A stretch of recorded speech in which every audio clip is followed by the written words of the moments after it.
the last week of the legislature, what we did last week. And I'll unpack that a little bit. The reason is because we dealt with a pretty significant bill. Did not go the way I was hoping it was going to go. But we did a number of different things before that as well. Then I'm glad to talk backwards a little bit, talk forwards a little bit. Glad to take your questions. The ones that I don't know, it's really easy. Just you can email me at serdman@leg.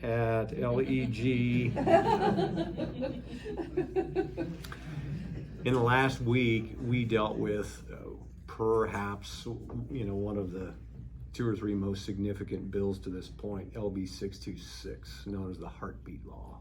It failed by 1 vote. Oh. And I think it wasn't just the disappointment that it failed, it was the way in which it failed. I think when you're a politician, you need to come out and stand on the things that you stand on. And even if that's an unpopular thing, in fact, just this morning, I got an email from a young lady who's originally from here, who now lives in eastern Nebraska. And she said, I'm thinking of running for a public office.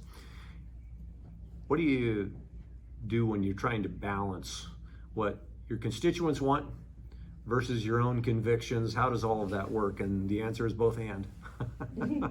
I wish it was one or the other, but that's the nature of leadership. And I said, I think if you kind of tool that in such a way that you're consistent with who you are, and that means you got to know who you are and why you believe what you believe, then you come out and you stand on that, and that way people know what they're buying when they vote. And in my view, the unfortunate thing is when someone says, I cast my vote, but I was really deeply disappointed in that candidate or in you, or what it might be.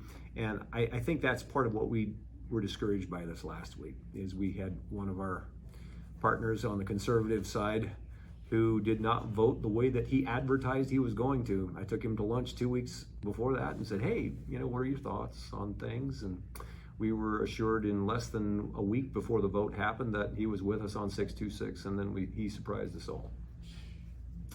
And so that's a disappointment when that happens. Was there a payoff? Yeah, that was my first thought. I don't think so. Follow the money. No, I don't think there was a payoff.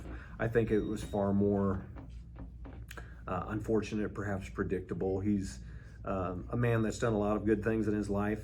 He's been a hospital administrator a lot of his life, and I think he got an undue amount of pressure from hospitals to vote the way that he voted. And so, but nonetheless, in that case, literally when he campaigned that he was pro-life and that there were no exceptions in his view for abortion, ever. And so that's called... Lying. Yeah, he crawfished that bet. So, that's disappointing.